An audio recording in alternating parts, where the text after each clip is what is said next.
તો કે છે મોહ. મોહ બે પ્રકારના, ચારિત્ર મોહ, દર્શન મોહ.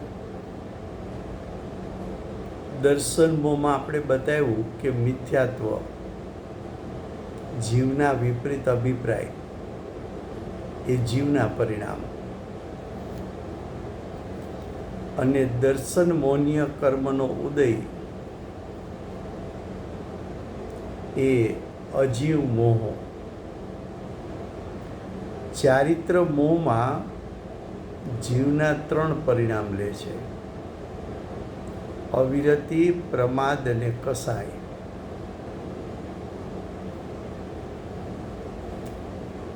એ જીવના પરિણામ. જીવની વ્રત રહિત દશા એને અવિરતિ કીધું. જીવ મુનિપણામાં 7મા ગુણસ્થાનમાં ટકી ન શક્યો અને સવિકલ્પ દશામાં આવ્યો, તો 6ઠ્ઠા ગુણસ્થાનમાં આવવું એ પ્રમાદ દશા, એ જીવના પરિણામ. અને કસાય, જીવની દશામાં ક્રોધ, માન, માયા, લોભની ઉત્પત્તિ થવી એ કસાય.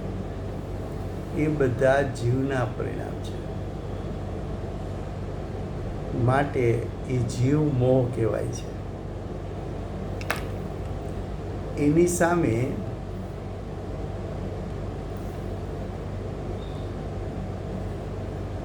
જીવ ચારિત્ર મોહનીય કર્મના ઉદયમાં જોડાવાથી અવિરતિ, પ્રમાદ, કસાય જે ઉત્પન્ન થાય છે, તો ચારિત્ર મોહનીય કર્મ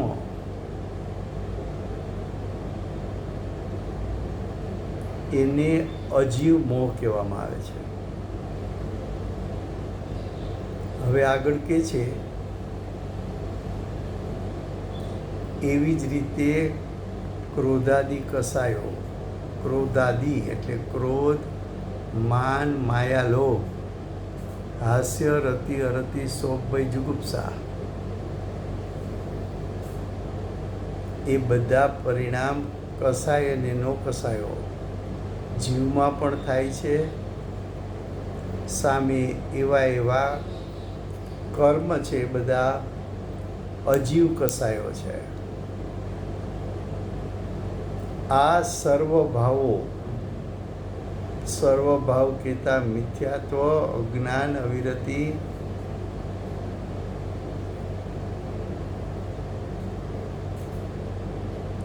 કસાય, યોગ, એ બધા ભાવો જીવ જે અજીવના ભેદથી 2 પ્રકાર છે. મિથ્યાત્વના 2 પ્રકાર, અજ્ઞાનના 2 પ્રકાર, અવિરતિના 2 પ્રકાર, યોગના 2 પ્રકાર, મોહના 2 પ્રકાર, કસાયના 2 પ્રકાર, બધાના 2 પ્રકાર. ટીકા: મિથ્યા દર્શન, અજ્ઞાન, અવિરતિ इत्यादि जे भावों होता है वो प्रत्येक मयूर और दर्पण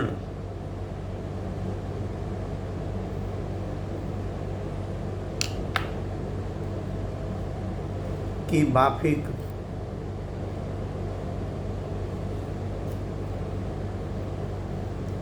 अजीव और जीव द्वारा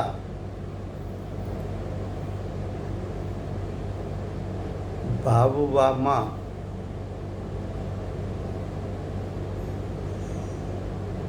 क्या कहा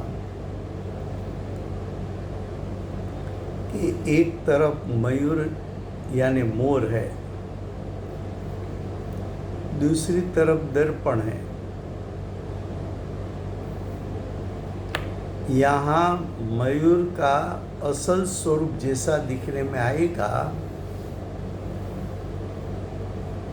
वैसा ही स्वरूप दर्पण में भी दिखने में आएगा। लेकिन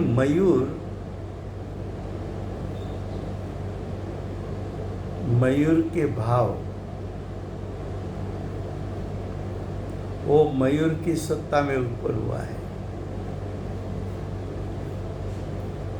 और दर्पण के भाव दर्पण की सत्ता में उत्पन्न हुआ है।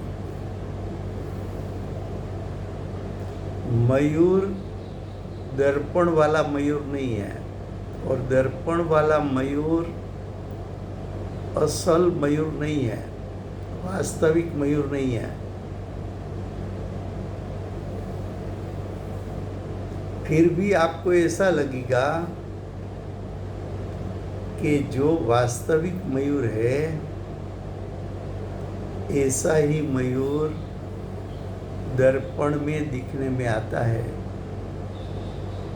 तब ज्ञानी ने कहा कि मयूर दो है, एक असल मयूर है, वास्तविक मयूर है, और दूसरा दर्पण वाला मयूर है।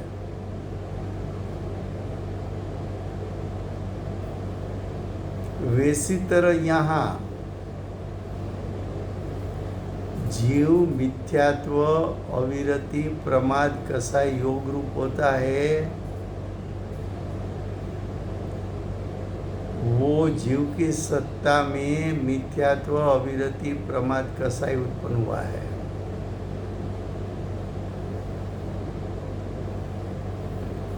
और कर्म की सत्ता में है। कर्मों ने जीव का कार्य नहीं किया है।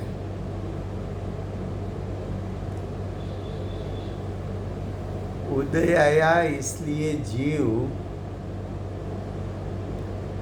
मिथ्यात्व, अज्ञान, अविरति, प्रमाद कसाई योग रूप नहीं हुआ है।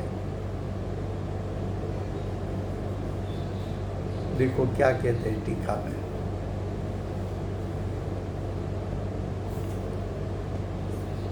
मिथ्या दर्शन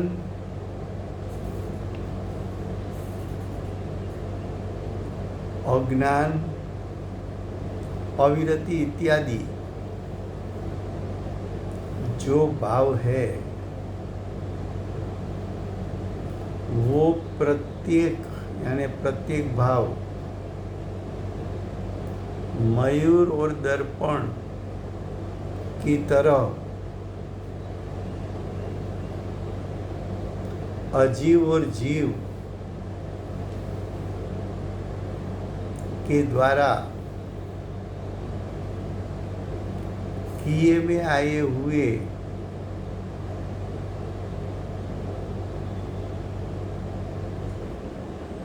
अजीव भी है और जीव भी है।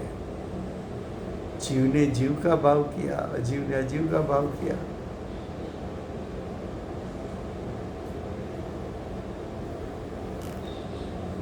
असल मयूर ने अपना परिणाम किया, और दर्पण वाला मयूर ने दर्पण के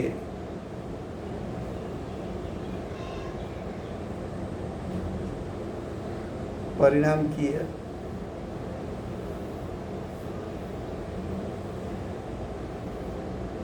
अब दृष्टांत समझाते हैं।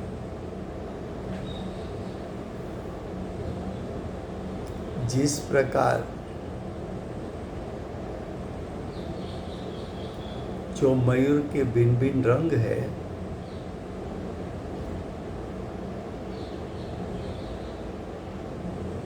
आसमानी रंग हो, नीला हो, पीला हो, जो कुछ मयूर के वर्ण हैं, मयूर के रंग है,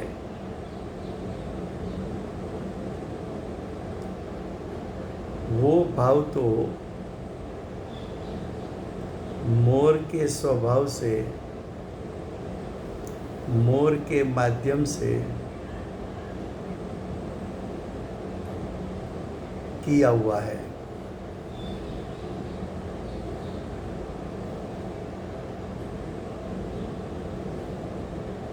और वो जो भाव है मोर के, वो तो मोर स्वरूप ही है।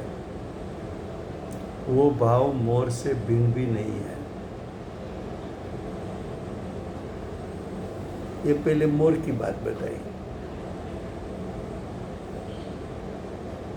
कि मोर का रंग है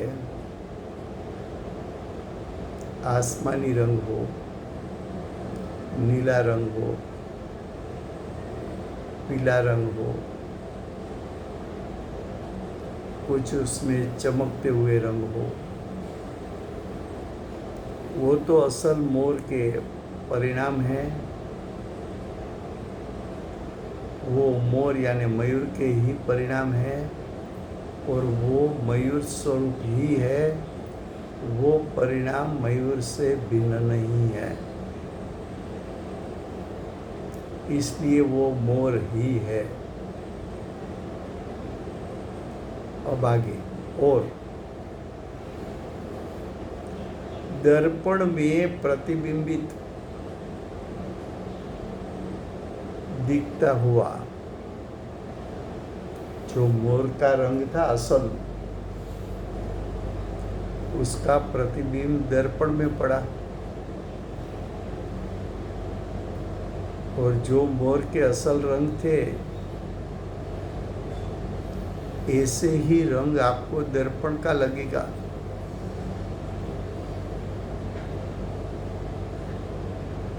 तो जो दर्पण में दिखने में आते हैं जो रंग, वो तो दर्पण की स्वच्छता के कारण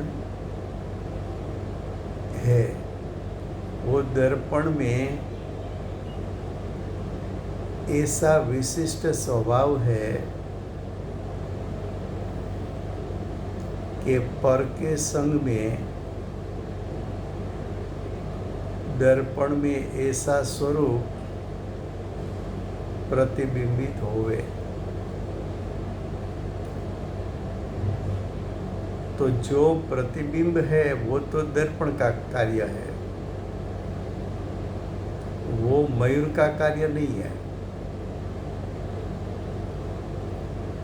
दर्पण में दिखते हुए रंग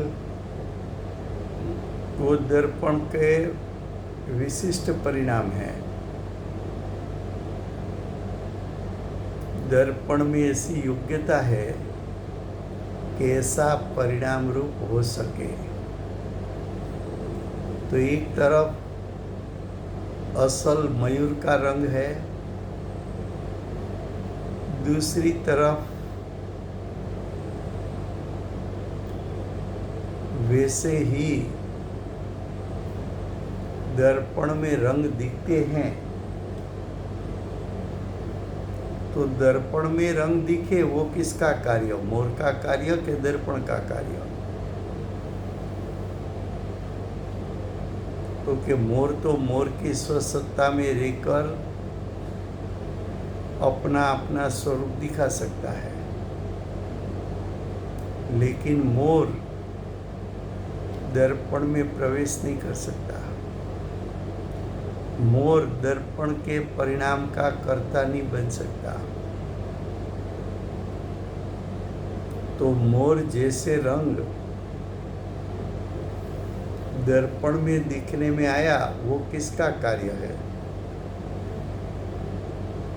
तो कि वो तो दर्पण की स्वच्छता का विकार मात्र, विकार का अर्थ है वो दर्पण की विशेषता है कि ऐसा भाव स्वरूप परिणमन कर सके।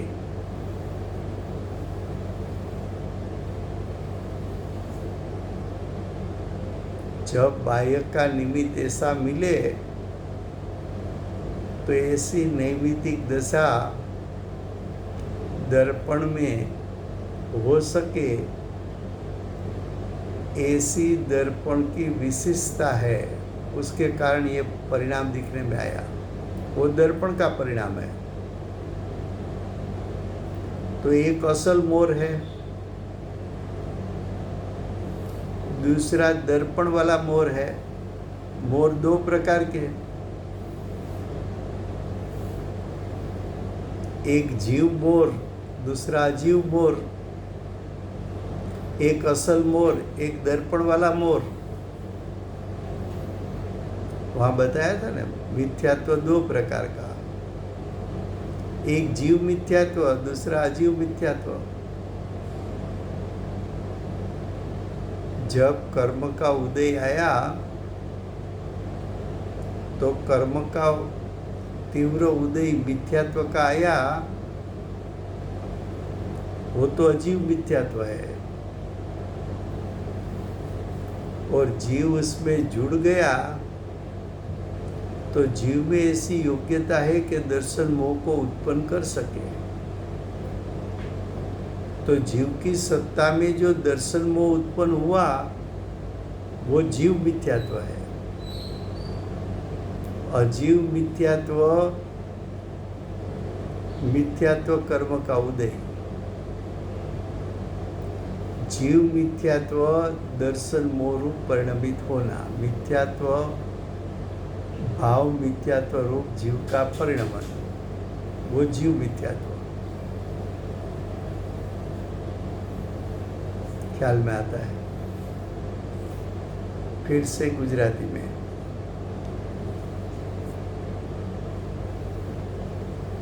શું કહ્યું? દ્રષ્ટાંત આપ્યો. એક અસલ મોર છે. મયુર એટલે મોર.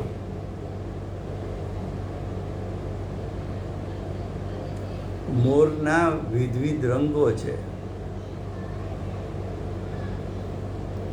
ઘેરો વાદળી છે, લીલો છે, પીળો છે. ચમકતા રંગ એનામાં હોય. એ જે મોરના અસલ રંગ છે એ તો મોરની સત્તામાં છે, મોરનું કાર્ય છે, મોરનું અસલ સ્વરૂપ છે. મોર એ રૂપે પરિણમ્યો છે. હવે મોરની સામે દર્પણ છે, મિરર છે. એમાં પણ મોર દેખાણો, પણ એ ખરેખર અસલ મોર નથી. એમાં પણ મોરના રંગો ઘેરો વાદળી લીલો પીળો દેખાણા. એ મોરનું કાર્ય નથી, દર્પણનું કાર્ય છે. દર્પણમાં એવી એક વિશિષ્ટ યોગ્યતા છે કે પરના સંગમાં આવા નૈમિતિક પરિણામને ઉત્પન્ન કરી શકે.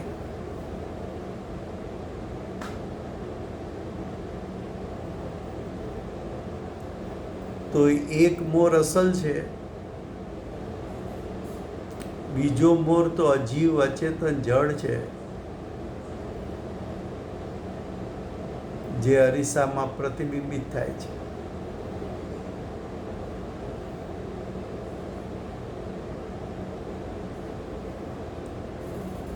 તો કે અસલ મોરનું કાર્ય એ તો અસલ મોરની સ્વસત્તામાં છે.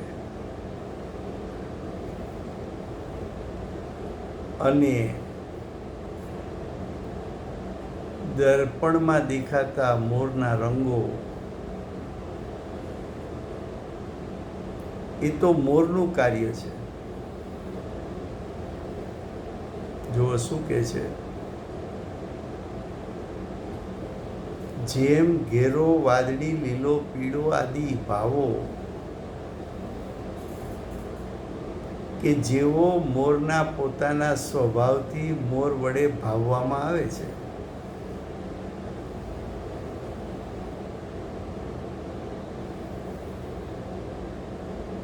મોર તો જીવંત છે, જીવ સ્વરૂપ છે. એના શરીરના રંગો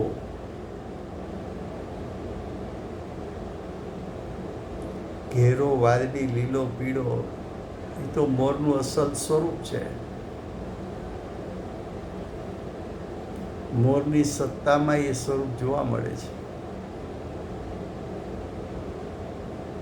એ રંગ રૂપે પરિણામ થયા એ મોરના પોતાના છે.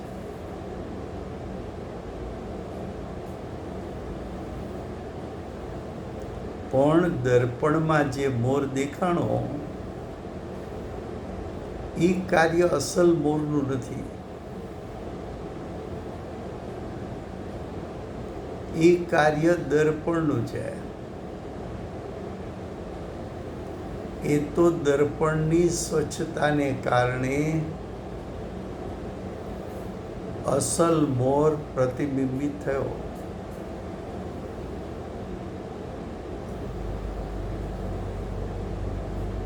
પણ દર્પણની સ્વચ્છતાના વિકાર માત્રથી, વિકાર માત્ર એટલે એ દર્પણની સ્વચ્છતાની વિશેષતાને કારણે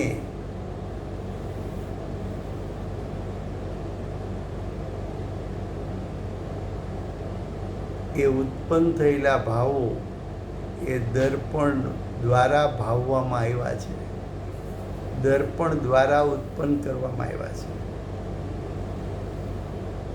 એ દર્પણમાં ઉત્પન્ન થતા પરિણામો દર્પણ જ છે, એ કઈ અસલ મોર નથી.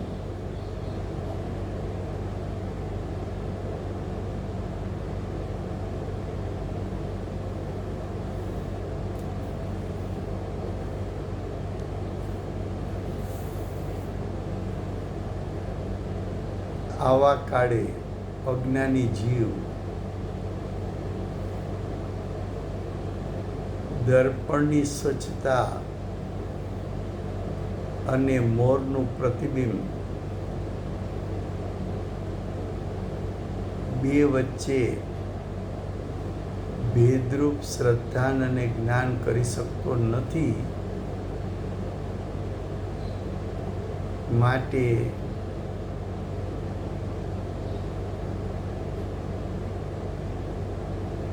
એને મોરનું કાર્ય માને છે.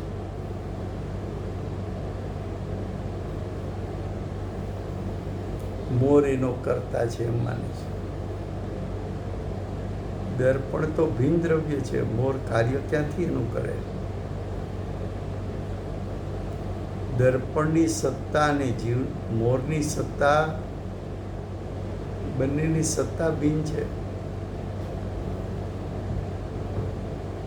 મોર ચેતનવંતો છે, દર્પણ અચેતન છે.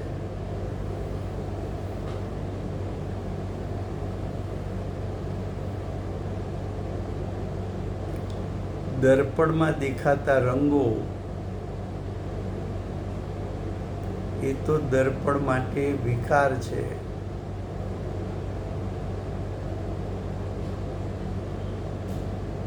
એ કઈ દર્પણનું અસલ સ્વરૂપ નથી.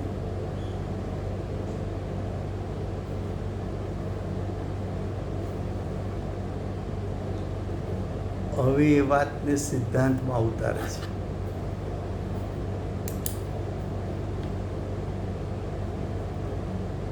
તેવી જ રીતે એટલે દ્રષ્ટાંત પ્રમાણે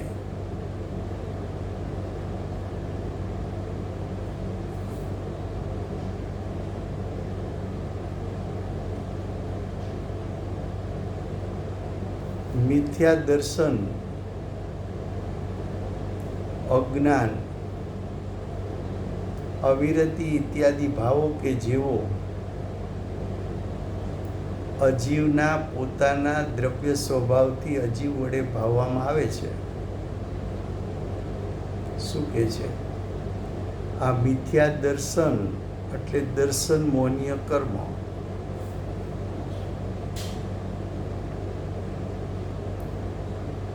દર્શન મોહનીય કર્મ છે એ અજીવ છે. અજ્ઞાન એટલે જ્ઞાનાવર્ણીય કર્મ એ પણ અજીવ છે. અવિરતિ એટલે ચારિત્ર મૌનીય કર્મ.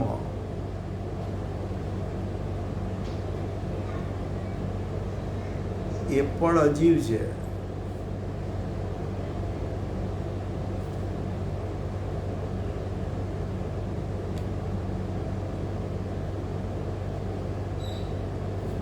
ઇત્યાદિ એટલે વગેરે ભાવો કે જેવો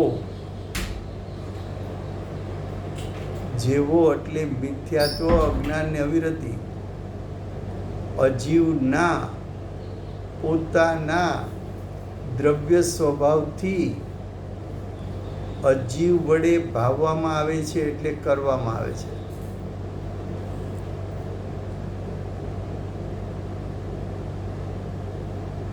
આ દર્શન મોનીય કર્મનો ઉદય, જ્ઞાનાવર્ણીય કર્મનો ઉદય, ચારિત્ર મૌનીય કર્મનો ઉદય, આ બધા પરિણામ એ અજીવના પરિણામ છે.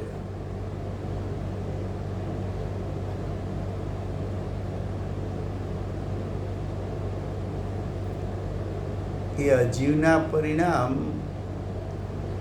અજીવ દ્વારા કરવામાં આવે છે.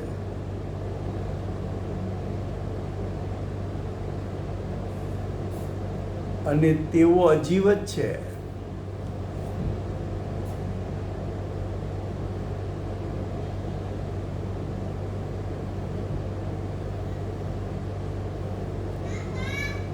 હવે આગળ કહે છે, અને મિથ્યા દર્શન, અજ્ઞાન, અવિરતિ ઇત્યાદિ ભાવો કે જેઓ ચૈતન્યના વિકાર માત્રથી જીવ વડે ભાવવામાં આવે છે. આવા કર્મનો ઉદય થયો દર્શનાવર્ણીય, જ્ઞાનાવર્ણીય, ચારિત્ર મૌનીય, એના નિમિત્તે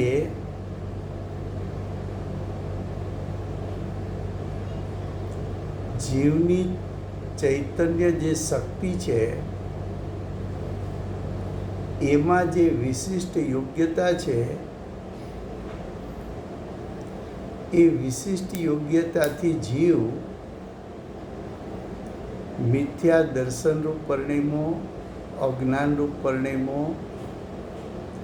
અને ચારિત્ર મોહ એટલે મોહ રાગ દ્વેષ રૂપે પરિણમો. એ બધા પરિણામ જીવના પરિણામ છે, અજીવના પરિણામ નથી. એ પરિણામ ચૈતન્યનો વિકાર એટલે કે ચૈતન્યના વિશિષ્ટ પરિણામ એટલે કે ચૈતન્યના નૈમિતિક પરિણામ એ તો જીવ વડે કરવામાં આવ્યા છે. એનો કરતા કંઈ કર્મનો ઉદય નથી. એનો વિસ્તાર કાલે ચાલશે.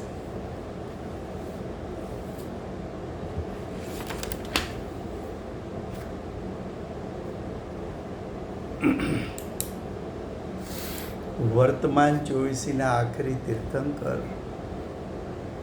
બાલ બ્રહ્મચારી મહાવીર ભગવાનનો જય હો. મહાવિદ્ય ક્ષેત્રે બિરાજતા પ્રથમ તીર્થંકર, ધર્મ ધુરંધર, અનંત ચતુષ્ટયના ધારક, દિવ્ય ધ્વનિના દાતા, શાસન ઉપકારી શ્રી સિમંદર ભગવાનનો જય. કડીકાળ સર્વજ્ઞ કેવળ જ્ઞાની તળેટીમાં બેઠેલા મા સમર્થ આચાર્ય ભગવત શ્રી કુંદકુંદાચાર્ય દેવનો જય. વર્તમાન કાળે સમ્યક દર્શનનું સ્વરૂપ સમજાવનાર, તીર્થના નાયક, તીર્થના સ્થાપક, તીર્થના પ્રવર્તક, પરમ કૃપાળુ શ્રી સદગુરુ દેવનો જય. પૂજ્ય ગુરુદેવનો તીર્થંકર તરીકે મહિમા બતાવનાર, સ્વાનુભવ યુક્ત, જાતિસ્મરણ જ્ઞાન યુક્ત પ્રસવમૂર્તિ ભગવતી માતનો જય હો. સમ્યક દર્શનની પ્રાપ્તિમાં નિમિત્તરૂપ સર્વજીવવાણી મહાત્મનો જય. પૂજ્ય ગુરુદેવ અને માતાજીની સાધના ભૂમિ સુવર્ણપુરી ધામનો જય. સુવર્ણપુરી ધામમાં બિરાજતા સર્વે દેવશાસ્ત્ર ગુરુ ભગવંતનો જય. વર્તમાન ગુરુ અને ભવિષ્યના તીર્થંકર શ્રી સૂર્યકીર્તિનાથ ભગવાનનો જય. શ્રી સૂર્યકીર્તિનાથ ભગવાનના સમોસરના મુખ્ય ગણધર દેવેન્દ્ર કીર્તિનાથ ભગવાનનો જય. પરમ દિગંબર જૈન ધર્મનો જય.